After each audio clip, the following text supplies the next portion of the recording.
Good afternoon, everybody. Thank you very much for that lovely introduction, and thank you very much for inviting me to speak to the last session of Palexpo. And I want to say thank you to all those that have participated in this as a way of ensuring the Palestinian voice is heard, not just in this country, but all around the world. And I understand we've got viewers today from a very large number of countries, including the United States, South Africa, this country, Ireland, Israel, Palestine, and many, many other countries across the Middle East, in Europe and around the world. And that yesterday, 135,000 people followed the events on social media and many, many more on different television channels. And so I think we're getting that message across today. And it's important that we greet all of those and ask them to reflect on what they've learned from these encounters on the television, on computer screens, and then above all, take some action about it, because it's action that we need at the present time, and we need it very, very urgently. Over the last few weeks, the discussion has all been about the Trump plan for the annexation of large swathes of the West Bank. And this has united people all around the world in opposition to it, expressing very, very deep levels of concern about this. But it's also important that, and I'll come on to this in my talk, that we take the issue further, because merely opposing the Trump plan does not bring about justice for the Palestinian people, or indeed for anybody else. All it does is stop something worse happening in what is already a very bad situation.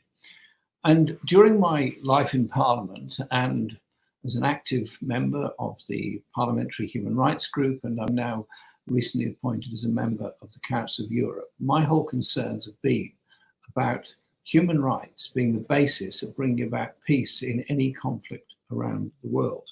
And so, as leader of the party, I was very keen to promote the policy of my party, which is of full recognition of the state of Palestine, but also to prevent the importation of goods from illegal settlements, and also to prevent the sale of arms that can be used to attack civilians, which is what, unfortunately, the Israeli government forces have been doing towards Palestinians who've been protesting about the occupation. And so that was, to me, an important step forward. But the annexation plan is a serious issue. And there are three parts I want to discuss. One is what it does. Two, when it will happen. And thirdly, the implications of it. The plan, in shorthand form, is for Israel to annex the whole of the Jordan Valley. All the settlements in the West Bank would become part of Israeli territory, and the Palestinian people in the area would then be denied the possibility of a contiguous state or area that could be called Palestine. And so this is not totally a novel or new situation, because, of course, Israel did annex East Jerusalem and did annex the Golan Heights in the past. And whilst there was international condemnation at the time, there were legal challenges, and there are obviously questions about the legality of it that continue. Nevertheless, those two annexations are being used by Israel as a precedent. They must not be a precedent. The issue has to be that there cannot be annexation of somebody else's territory. It's illegal within international law. And indeed, when the historic compromise was made, the Oslo Agreement, Israel has not kept to its side of that bargain at all.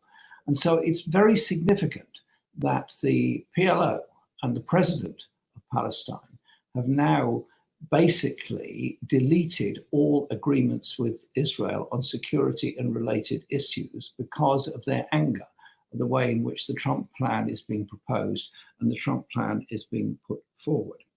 Now, it could start from as early as this week, next week, because it's due to come in operation from the 1st of July, which is a few days ago. So far, it has not come into operation. But I think we also have to recognize something about the way in which Israel is treated in international law on these matters. Annexation is obviously wrong within international law. The history of the whole development of international law indicates that. And draconian action was taken by the European Union and others against Russia over the annexation of the Crimea. Condemnation is being heaped on China because of its activities in Hong Kong at the present time. And so if there is to be condemnation of real or perceived violations anywhere in the world of international law, then it's got to be uniform and universal, the response to it. And so I think we have to recognize that this is an extremely serious situation. And it is, at one level, a continuation of the Israeli strategy, which was, as I said, annexation of the Golan Heights, of East Jerusalem, and then the accelerated development of settlements all across the West Bank, and of course the continued encirclement of Gaza and the siege of Gaza that is going on. Now, the fact it didn't happen on July the 1st is seen by some as being a promising sign. Well, the fact it hasn't happened, I suppose, is a step forward. But I suspect any delay by the Netanyahu government on this is possibly cosmetic. And we have to recognize, and I'll come on to this in a moment, the levels of opposition within Israel to this are very, very great indeed. And I've had some fascinating conversations with good friends in Israel over the last few weeks about this, as well as equally good friends in Palestine.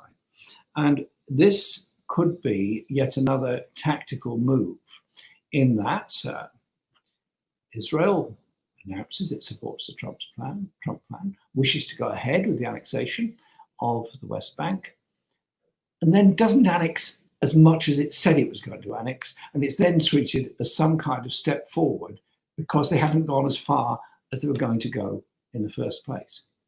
That is not acceptable. That is not a way forward. The issue is the Trump plan must be stopped in its entirety. And the implications for this are enormous.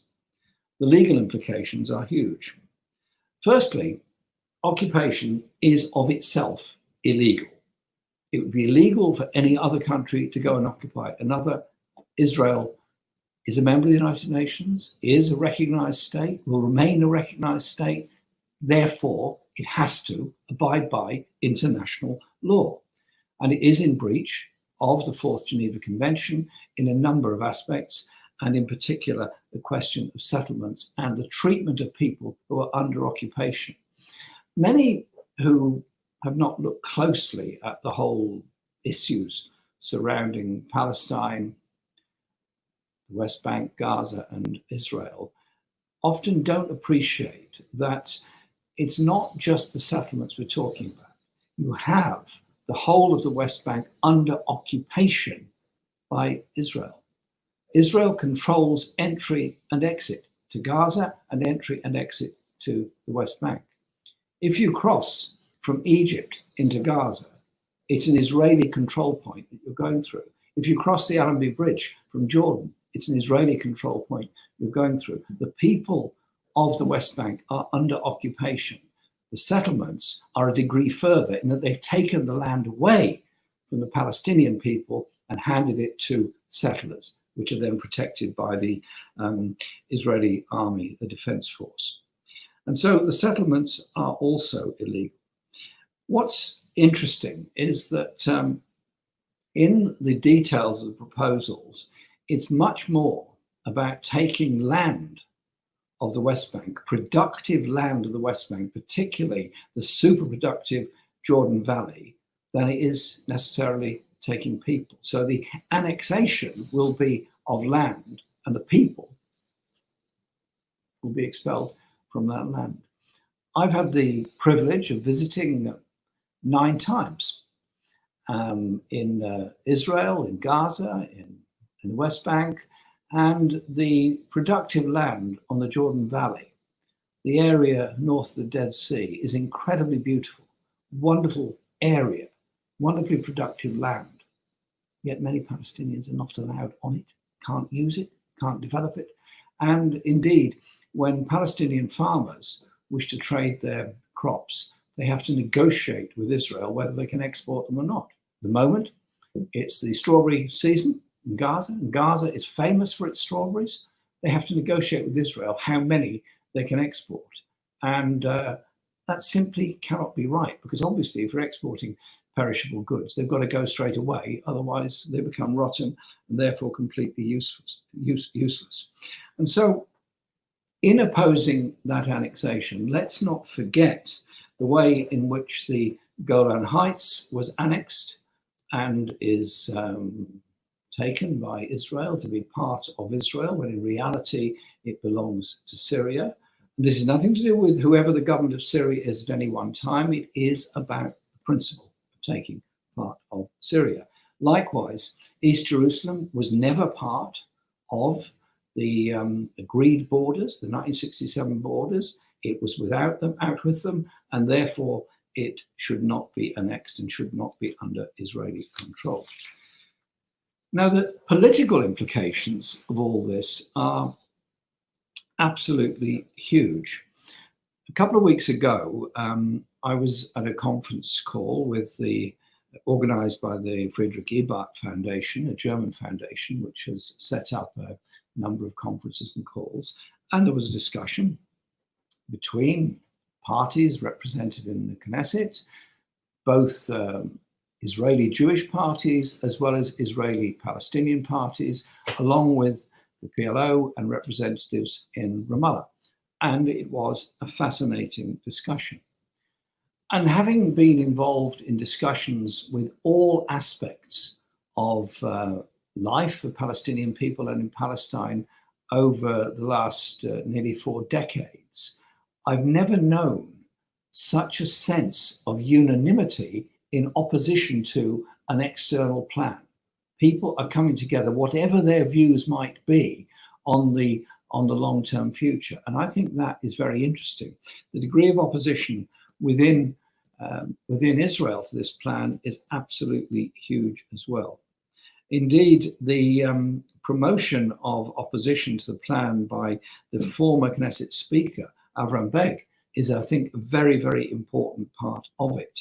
And that shows just how much there is a sense of unity in opposition to it. There's a number of documents I could quote, but firstly, I want to quote from the Elders.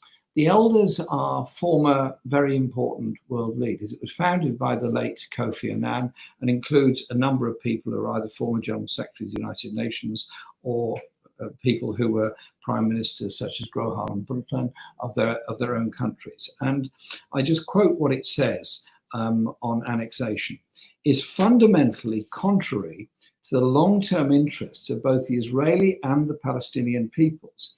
It will not dampen future Palestinian demands for rights and self-determination, but destroy hopes in a two-state compromise, will increase the risks of future violence in one of the most combustible areas in the world.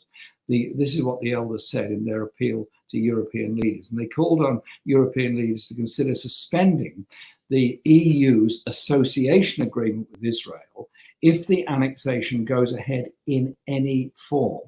And recalled, and I'll come on to this at the end of my contribution, the UK's historical and abiding responsibility to the region as the colonial mandate holder of pre-1948 Palestine.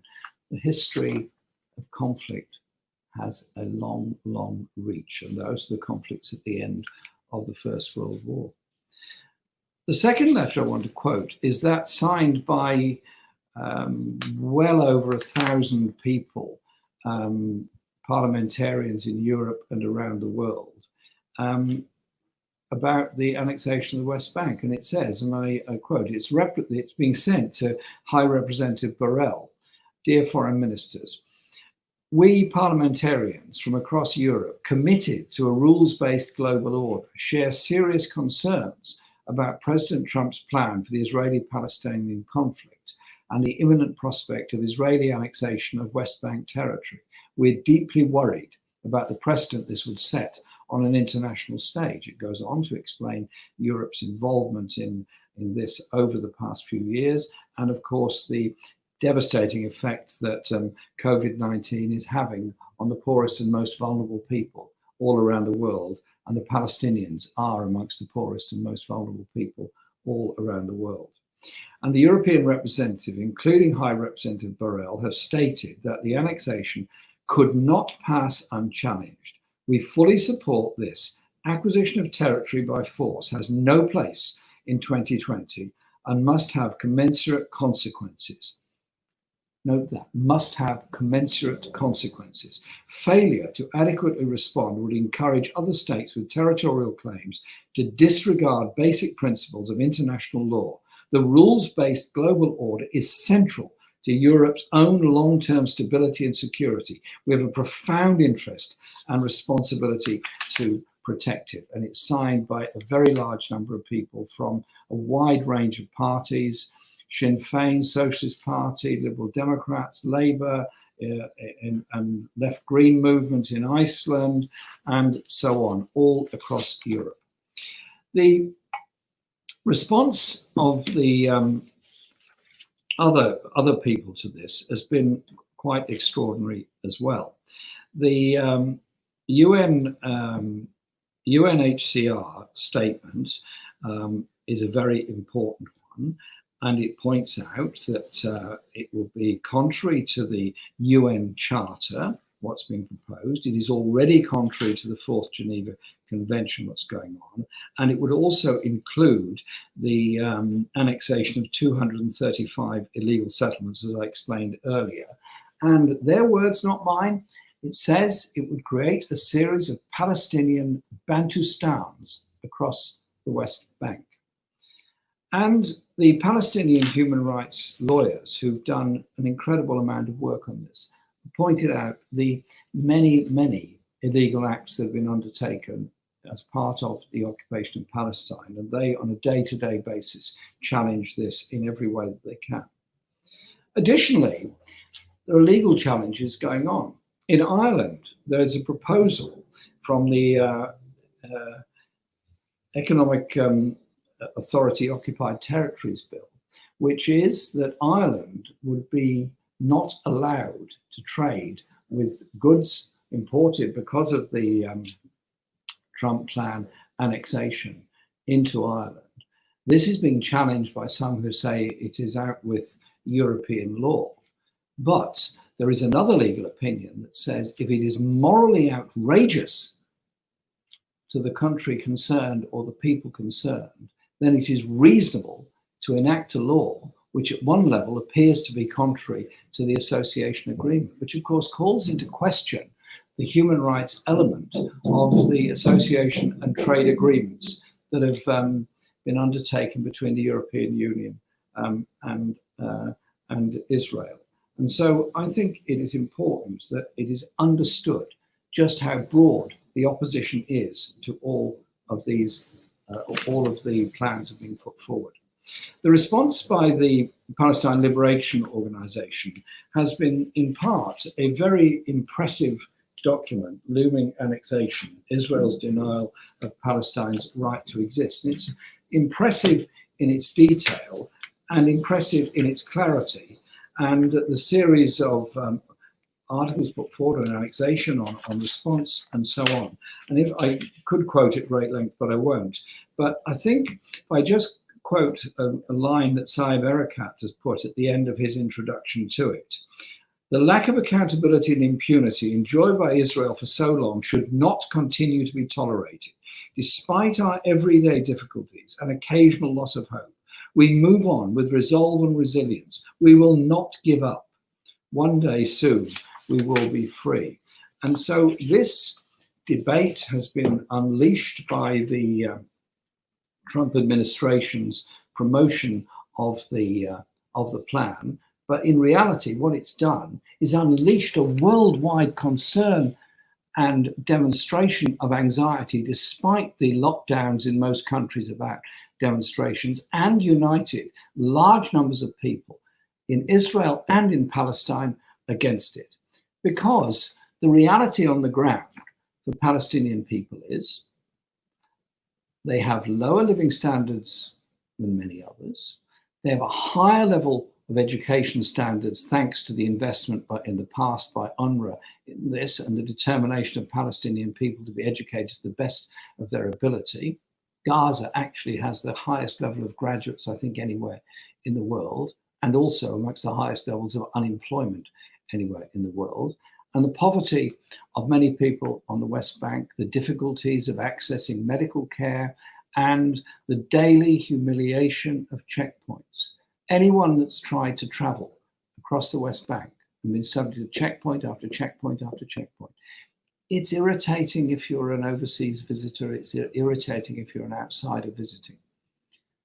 But if it's your daily life, if you're a building worker trying to go to work and you can't get through a checkpoint because somebody has decided irrationally that you cannot pass at that point, you lose a day's work, you lose the income from it, and you potentially lose any other future work as a result of it.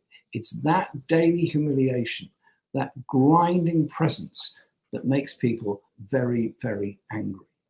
I wouldn't like that in my daily life. Most of the people watching this program today don't experience that in their daily life, and they don't expect anybody else to experience it either. And so we have to look at that. And the United States response, particularly since Trump became president, has been to cut the funding for the United Nations Relief and Works Agency. This is the longest serving UN agency. It was set up in 1948 when the state of Israel was recognized for the first time. And it has been crucial in providing food, medicine, and education to the people of Palestine. Its cut in its funding is devastating. I was in a school in Jordan 2 years ago, a UN school in a refugee camp, a Palestinian refugee camp in Jordan. And the head teacher was telling me how he was terrified of whether he would have enough money to open again at the end of the summer break because of the cuts made by the US administration. Other countries, including, to its credit, Britain and others, have given some more money to UNRWA. But it shouldn't be that the Palestinian people's future depends on the largesse of the world to support UNRWA. It ought to be they have full recognition and can trade and act like any other country all around the world. And in conclusion, I just want to say this about the Palestinian diaspora as a whole. Many people have made their homes in other parts of the world because they've managed to leave in some way or the other. But there are a very large number whose whole existence has been in refugee camps in Jordan, in Lebanon, and elsewhere around the world. Those people have a dream that one day they would have a right of return. That is fundamental to people's existence, the right to be able to go back to where you've come from. And so I think we have to understand the totality of the Palestinian people's existence. Those under occupation in the West Bank, those under siege in Gaza, those in refugee camps, and those who live in Israel, who have now been subject to the nation-state law, which points them in the direction of being second-class citizens in a country that prides itself with being a democracy. And so, if the Trump plan goes ahead, then it is important that Israel's government understands the implications of this. The implications of sanctions being taken by the European Union, by individual member states of the European Union, and those like Britain that are now no longer members of the European Union. Because it would be illegal, because it would be wrong, and because the implications are not to solve the problems of conflict within the region, but actually to make it more dangerous and much worse. Britain has a special responsibility and special role within all this. Because after the Treaty of Versailles at the end of the First World War, when the League of Nations was established, the major powers were given what was called mandates on former colonies. And Britain was given the mandate on Palestine. So Britain has a special role and a special responsibility in this. And also, as a member of the United Nations Security Council, a permanent member of the UN Security Council, has a special responsibility on this.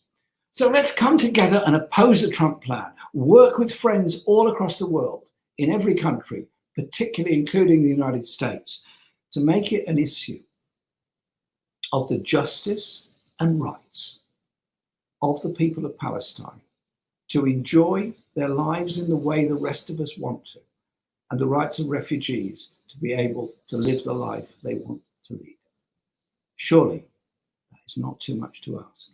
And over the years, it's been my absolute pleasure to get to know and work with so many good people who are determined to bring about peace and a human rights-based settlement to all of the issues facing all of the people of the Middle East. Thank you very much. Thank you, Jeremy, for those insights. That was really, really useful, I think, especially just to have a description of all the various points of opposition that we should be keeping an eye on going forward.